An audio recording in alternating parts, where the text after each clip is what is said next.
Hello and welcome to VLGA Connect, your weekly digest of news and interviews with sector leaders from around Victoria on issues of importance and interest to those working in and around the world of local government. Today, 6 months into his first CEO role, James Collins from Cardinia Shire Council joins me to talk about how things are travelling there in a municipality with some big interface and growth-related challenges.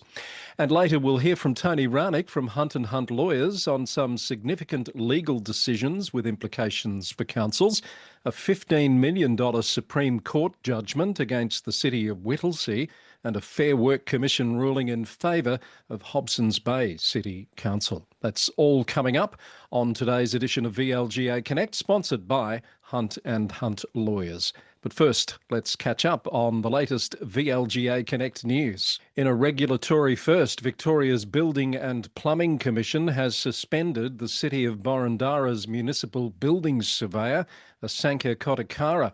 The 6-month suspension and $25,000 fine follows what the watchdog calls gross failures to act in relation to a Carnegie renovation. Mr Kotakara has also been ordered to undergo mandatory training. An alleged security breach at Horsham Town Hall has seen shows and events cancelled or rescheduled. A police investigation is underway into reports that hidden cameras were placed in change rooms at the Town Hall on multiple occasions. Horsham Rural City Council has apologised over the situation. It says it reported the alleged breach immediately and took steps to prevent further risk. Whittlesea CEO Craig Lloyd has been appointed as the new Chief Executive Officer of the City of Joondalup in Western Australia.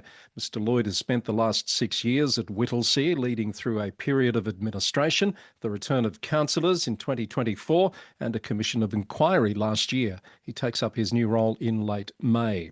Southern Grampians Shire Councillor Albert Calvano has resigned, effective immediately, citing unforeseen circumstances and personal reasons. Councillor Calvano was first elected in 2008 and served almost 2 decades, including 2 terms as mayor. Arrangements to fill the vacancy are pending. Nominations for the Whittlesea City Council by-election close on Tuesday, the 21st of April. Ballot packs will go out from the 11th of May, with voting to close on the 29th of May. And a by-election has been set for Kingston City Council's Melaleuca ward following the resignation of Councillor Tess Law. Election day is the 1st of August, with voting to be conducted by post. Nominations open on the 15th of June. In other news, Brimbank City Council has welcomed the Victorian Government's $7.5 million investment in the Sunshine Station Master Plan, with a focus on reshaping Clark Street into a safer, more welcoming cultural and community hub. The City of Greater Geelong is warning riders to stay out of the new District Ride Centre in Ocean Grove before it opens. People have been sneaking in after hours, hitting unfinished jumps before the surfaces have cured and potentially damaging the track. And Moyne Shire Council Mayor Jordan Lockett has asked residents to be respectful to staff and contractors at the Port Fairy Pool facility as a technical investigation is completed. Councillor Lockett says all is on track for a final report to the May Council meeting to provide the Council with clear evidence-based information on which to make a decision about the facility's future. And that's Connect News for this week. For more of the latest on what's happening around the sector, listen to the Local Government News Roundup, brought to you by the VLGA and available wherever you listen to podcasts. My first guest today on VLGA Connect is the CEO of Cardinia Shire Council, James Collins. James moved from a director role at the adjacent city of Casey last October to take up his first council CEO role with Cardinia. Joining me now is the new CEO. I'm not sure if we can still say new. He's been in the role for 6 months there at Cardinia Shire. It's James Collins. Welcome to VLGA Connect, James. Thank you, Chris, and thanks for having me. Yes, it's been a fun 6 months. Yeah, it's good to catch up with you now that you've had plenty of time to get your feet under the desk or get out and about into the community and the organisation. I want to talk a bit about your motivation to take on this role. You were next door at Casey there in a director role. What was the motivation for putting your hat in the ring to be a CEO? Oh, I think a couple of things. One is that I've always enjoyed the challenge of leadership. I've also enjoyed the diversity. So I've had experience at Yarra Ranges and Casey, and I think Cardinia for me was a bit of a sweet spot between those two. It's got Yeah. the hills, it's got the farmlands, it's also got the challenges around growth. So I would say for me is ones would be the location. Like I really enjoy the southeast and the complexity and diversity that Cardinia offers, and also the challenge for me personally. I've really enjoyed being a director. I loved working at Casey and at Yarra Ranges, but for me, I just needed something that was going to stretch me. And I thought, and I do believe that the role here is starting to do that, and I have thoroughly enjoyed it. Yeah. So Casey, one of the fastest growing Mm. councils there is, but Cardinia's got a lot of growth too. So I imagine you can take the experience that you've built up Mm. there in Casey and apply it in your role at Cardinia with a lot of the same issues. Oh, completely. So, I mean, Casey had 15 to 20 new houses a day, and we've got three or four a day. Yeah. So if you, it's proportionally percentage wise, I think Cardinia is slightly growing quicker than Casey, just not on the magnitude. Yeah. You're right. The challenges are the same, but they're slightly different. My experience at Casey has been invaluable in my career here at Cardinia thus far. I enjoy the challenge of it and also the opportunity that comes with it that often gets overlooked as you work through the challenges. So, James, most CEOs come into a new role for the first time with something like a 100-day plan. You've been there 6 months. How do you rate yourself in terms of what you've managed to achieve in that first phase? Yes, Chris, I did have a 100-day plan. I've been really adaptable through the last 3 or 4 months, especially. For me, it was around engaging with staff and engage with the community. Mm. That's been my priority thus far. I'm now moving towards understanding what the organisation and where we're at, and I'm talking to staff around what I see are the priorities moving forward for us. And they're around leadership, capability, and culture, a real focus on future orientation. So, how do we get ready for what's coming? And the third one is just driving performance. I think in local government, it's something that as a sector we could always improve, and that's around ensuring we're doing the right things at the right time, but also holding ourselves account. Yeah. I recall years ago Cardinia being one of the leaders in the space of introducing activity-based working in that fabulous building that you have there. Is that embedded in the culture now? Is that still part of the way things are done at Cardinia? Totally. So Mm. I mean, I don't have an office. I'm sitting now in a focus space room. It is more than embedded. Yeah. I was fortunate enough in Casey to have that same or similar culture, but it's I think it's been really productive. I just noticed walking around the organisation how much incidental connection that happens. So I think it's a really positive thing for the Mm. organisation. Fantastic. So we talked about the challenges of having that growth, but you've also got those sort of semi-rural Mm, pockets of totally. Cardinia, which people are very passionate and protective of. How, in your mind, do you go about balancing those sort of competing priorities? It's very difficult, to be honest. So, we do have very passionate and connected communities, especially in the hills. And a lot of them relate closely to the rest of the Dandenong Ranges, which is in Yarra Ranges Shire Council. So, it's a challenge, but my role is really, firstly, now just to understand that. The big issues for a lot of the hills is around service provision, a lot of transport and road connections. I mean, Yeah. we have over 800 kilometres worth of unsealed roads, which is probably one of our biggest challenges, to be honest, Chris. So the challenges that are there, but they're very different. So if we talk about transport, that's often one we talk about with the councillors. But transport can be broken down into four different things. Like it can be unsealed roads, it can be congestion, more impacting an officer. So for me, it's just about being versatile while understanding what we need to do. It's about the versatile with how we respond. Yeah. And of course, with those challenges comes the ever increasing need for a fair share of funding Mm, from other levels of mm, government as well as from within your own mm. financial levers. What's your strategy for advocacy, particularly to try and get the fair share for Cardinia? Yeah, so we're fortunate. We've got two of the most marginal seats in Victoria, in Bass and Right. Pakenham. Yeah. So they've been a big focus for us. I mean, I've been fortunate to step in here where we have existing strong relationships with the local MPs. So for me, it's around working with them closely, getting so they really understand priorities are and we understand what theirs is, and just regular communication. Yeah. We're gearing up for the election later this year. We have about three or four key priorities that we're really pushing. We've had some success recently with increasing the federal government support for some of the local community services, which has been great. So we just continue doing that and ensuring that we play our role in the region as well. So we're obviously part of the greater Southeast Melbourne group. So we play an active role in that as well. Yeah. So you personally, James, have made that transition from a director role and being a department head previously into the CEO role. How has your approach to leadership changed now that, in terms of council Yeah. operations, you're the one that gets the final say? Yeah, it is. It is different. So as much as I could prepare for this role, I don't think you realize the difference until you get here. Probably the biggest difference is that as a director, you become very involved in at times the operations, and as a CEO, that is less so your job or Yeah. your role, I should say. So, I've been really conscious to allow the directors or the general managers to play their role, and for me to play that role of setting the strategic direction, connecting with staff, talking about the behaviours and expectations and leadership style that we want here. So that's probably the biggest transition because naturally as a manager or director or GM, a lot of your skills and capabilities and experience have been in dealing with operational situations or dealing with a strategic piece of work or a project.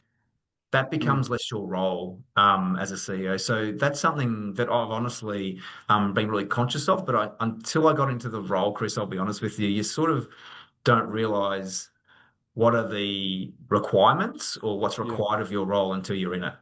Yeah, but I understand where you're coming from. You Yeah. mentioned to me earlier before we started recording, you've been around the sector for nearly 20 years, I think it Yeah. is. What did you do before becoming involved in local government?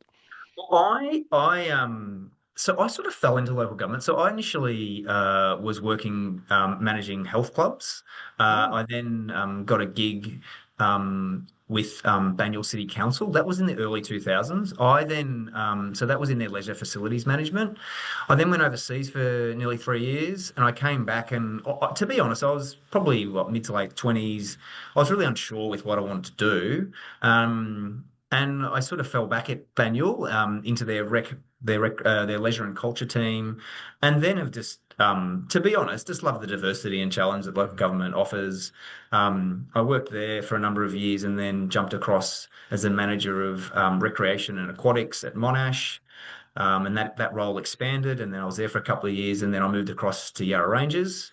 And that was probably the most telling move in my career, if I'm being honest. One, yeah, because I started to I got a completely different portfolio that I'd never worked with before. And for me, it solidified the fact that I in my own right could lead any type of team. yeah, Um, and then I was fortunate enough to be the director there with Glenn Patterson and Tammy Rose for about a year and a half, and then moved to Casey as their director of city planning infrastructure. And I was there for 6 years, and I loved my time at Casey. We had some challenges with IBAC and yeah, with administrators, and then we had COVID, and then we had the returning of councillors, and then I've been now here for 6 months. So it's been I've had a real diversity of like Monash and Banyule as those sort of inner city type councils, and then the interface at Yarra Ranges, and then the growth that's happened in yeah. Casey and Cardinia. I hope you're keeping good notes because that will all make for a good memoir at some point, I think, James, with all those different Yeah. phases. What do you say to young people about local government as a career path today? Because it does, from the outside, probably appear very complex and a bit Yes. obtuse, but also it's getting harder to manage the issues in local government, isn't it? Yeah, so I mean, I'll be honest with you, I didn't really know what local government did when I was young. So my experience growing up was, our Shire president, the Shire of Bannockburn, was actually also operated the tip, the local tip. So I Yeah, remember as a young kid, my dad going down to the tip to have a chat to the Shire president, who was also on the grader type of thing. So yeah, I didn't really understand what local government did, and it wasn't until I really started working in it that I understood the complexity, but also, to be honest, Chris, it's just the rewarding nature of it. And that's what still, I love the fact that you can have real influence and real impact on people's lives. So that's what probably keeps me coming back. The thing I'd say about younger people is I just think people don't understand, and rightly so, because of the way our education system is, how local government plays such an integral role yeah. and influences the lives of our everyday living. Um, so I always try to promote, whether it's with friends, kids, or whoever, if you can do some traineeship or work experience at a council, you'll be surprised around one, what we do, but also the impact you can actually have. And it's very tangible. Yeah, well said. A lot of people have started talking in recent times about a need for a return to some form of civics education in the school's curriculum, which goes to your point Yeah. of that lack of understanding at the school level. James, we need to wrap up. I feel like I could chat to you for a long time. I want to ask you, if we were to sit down again in about 3 or 4 years as you get Yeah. towards what I assume is your first contract there at Cardinia, what are you hoping you'll be able to look back on as a signature achievement? I think there's a few things. One would be around leadership and culture. So I'd love to sit back in 3 years and say that, we're one of the foremost leaders in how our people are developed, how we empower staff, the capabilities. We're really clear on what capabilities are needed, and we're really clear on our role. The other one would be that I'd look back in 3 years and where we would have set ourselves up for longer term for what's coming. So whether that be from a systems point of view or a capability point of view. And the last thing would be is like we've been able to achieve and attract, whether it's funding or whether it's significant infrastructure projects, or advocate successfully for increased community services. So some of those really impactful things that are key to the livability of Cardinia, they're probably the three areas that I'd love to sit back and say, we've nailed them, and with them, we've set ourselves up for, the long-term financial sustainability as well. Let's make a date 3 years from now to come back and check Yeah, in on all of that. happy to. This sounds good. Terrific. Thank you, James. Great to chat with you. All the best there at Cardinia, and thanks for coming on VLGA Connect. Great. Thanks, Chris. And Tony Raunic from Hunt and Hunt Lawyers joins me now with lots to talk about. Hello, Tony. How you doing? Good, Chris. Good to see you again. And you, good to have you here. What a week to be catching up. We've got a new local government minister in Paul Hamer, the MP from Box Hill, Nick Stakos. I did a bit of a look at the list of our more recent ministers, Tony, and Nick Stakos was just the second shortest serving minister since Marlene Carew's back in the mid-teens. So yeah, another change. Chris, you're the one constant, aren't you? Chris, you've seen off a few ministers over your Yeah. period as the chief podcaster. From a podcasting point of view, absolutely. And of course, who knows what happens come November, whether Paul Hamer, assuming they get back in, would hold the portfolio. There'll be another reshuffle, so you might expect. Interesting. And have met Paul once before, but I don't believe he's a former councillor or has a particular No, affinity with local government. That being that's said, of my course, he's a understanding. local member at Box Hill, and I know he engages with the Whitehorse Council on a regular basis. But interesting choice. Yeah, welcome Paul Hamer. And of course, the invitation will be out there for him to join us here on VLGA Connect, as we have a proud history of having the local government ministers on the program. Also this week, a bit of news out of Whittlesea. And I'm not talking about the CEO announcement, although that's there as well. Craig Lloyd is leaving next month to head across to WA. Gosh, could he have gone any further away to Joondalup over there in the suburbs of Perth, do you think? across the Nullarbor, you will Yeah. perhaps hear some country music tunes coming back over the Nullarbor into his side gig. Good point. I hadn't thought about that. There'll be a brand new audience for his material over there, I am sure. But congratulations to Craig. It's a big council, Joondalup, so a big task there for Craig. And of course, there's a by-election coming up in Whittlesea to replace one councillor there. But the reason we wanted to talk about it, Tony, is a Supreme Court decision which is probably sending some shockwaves right across the sector. This is a $15 million judgment against the City of Whittlesea. Tell us what's at play here. Yeah, it is spot on, Chris. Really significant award. And what it relates to is a lack of a gate, and so that some structures around fencing and gates at some sporting facilities in Lorimar in Doreen. And so the a member of the Lorimar Cricket Club, a man aged, I think in his early 20s, 23-year-old, in 23, fact, yeah. James Woolner, he, in February of 2022, he fell while attempting to jump a boundary fence at the Lorimar Recreation Reserve, and that fence was forming a boundary between the oval and the cricket nets, and this was part of him training at the Lorimar Cricket Club. And the concern was, of course, well, firstly, when he fell, he injured himself quite badly, hit his head, suffered some very serious injuries to his neck and spine, and as a result, he's wheelchair bound. Oh, man. Now, he was a self-employed carpenter, and I mentioned his age, quite young.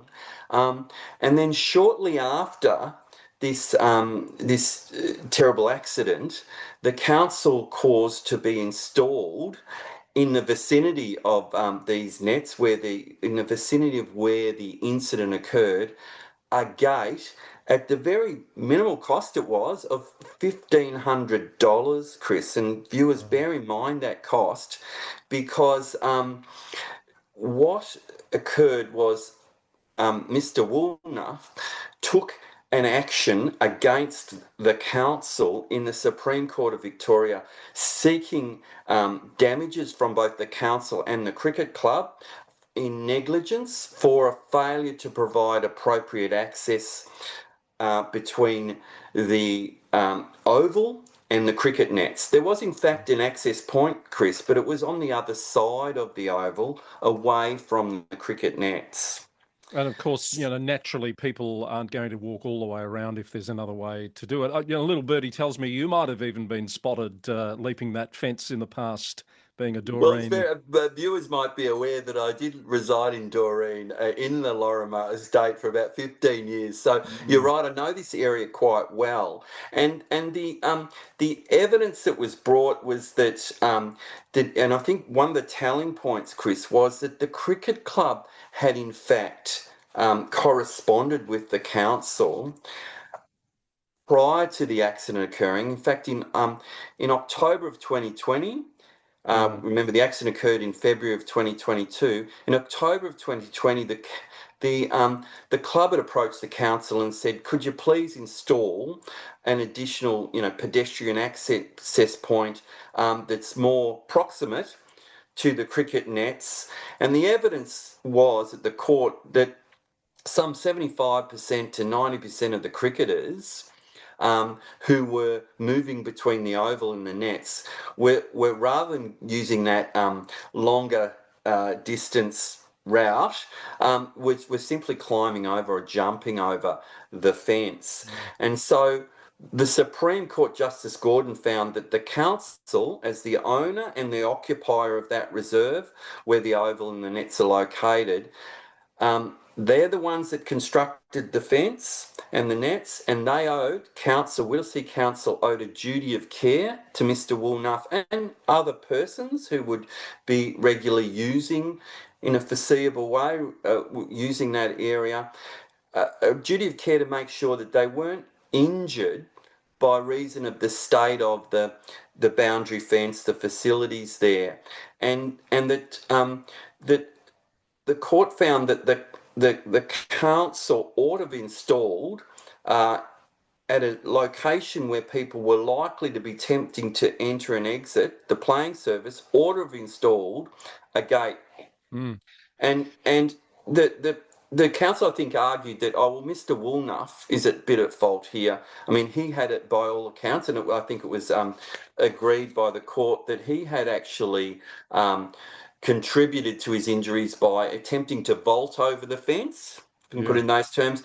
But the court said, well, we're going to apportion 20% of the fault, the contributory negligence, to Mr. Woolnough.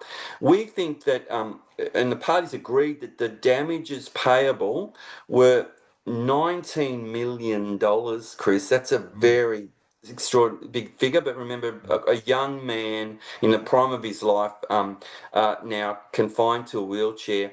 And so, as a result of that contributory negligence, council's contribution was reduced to $15.2 million. But that's a very significant payout, Chris. Well, it is extremely significant. And in terms of the implications here for the sector, councils are responsible for, I couldn't even begin to imagine how many of these types of facilities around the state, and not even just Victoria, I guess, with this piece of Supreme Court decision now. What are the implications for councils, Tony?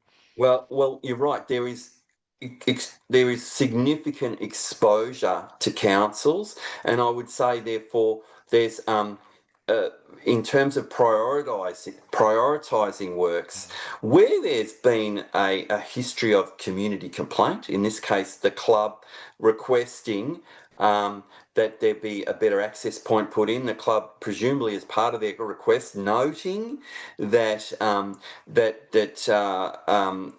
that the access point was significantly far away to be to be, as practical as it ought to be.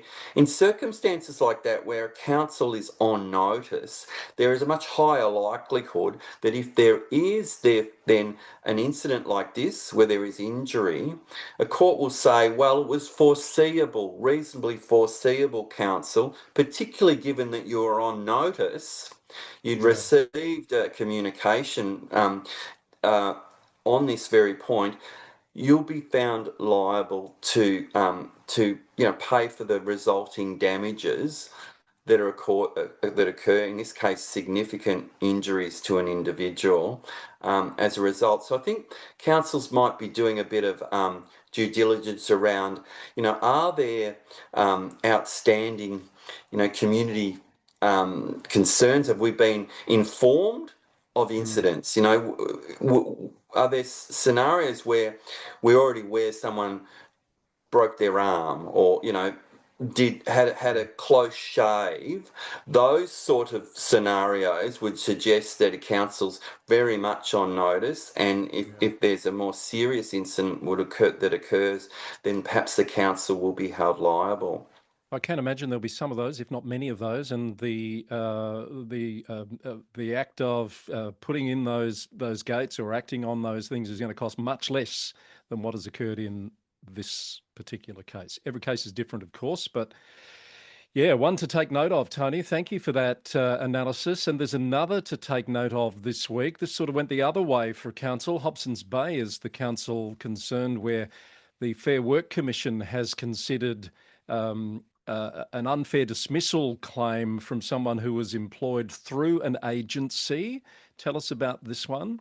Yeah, and I think this one is a bit of an endorsement for councils of their sense of their ability to use these contractual arrangements in a way that means that they are not the employer of the party that's working at the council. So in this case, a lady, Nella Peel, was engaged to work as an executive support officer, indeed working, providing admin support to to a senior officer at the council. I think the interim director of sustainable communities. And how that engagement occurred, though, Chris, is that the council decided that there was a vacancy, a role that they needed to fill, and rather than employ someone directly, they approached a labour hire chain, a group called Commensura in this case, and that labour hire chain then in turn went and approached a contractor, public sector people, and that contractor employed Nella Peel and sent Nella to work at the council. Now, why this case arose is ultimately after a period of 4 months when Ms Peel was working closely with the interim director, managing the director's email inbox, her calendar, triaging emails, coordinating workflow, handing council requests, attending monthly meetings, preparing agendas. So it was really highly integrated within that particular team at council. But after a period of 4 months, in December of 2025, so quite recently, council came to the conclusion that they would end this assignment. So they contacted the labour hire firm, Commensura, and said, we want to bring this assignment to an end. Commensura contact the contractor, public sector people, and public sector people contact Ms Peel and say, you know, the assignment's at an end. And Ms Peel then took action in the Fair Work Commission saying, well, I'm actually employed by the council, I believe, and this termination of my employment isn't appropriate.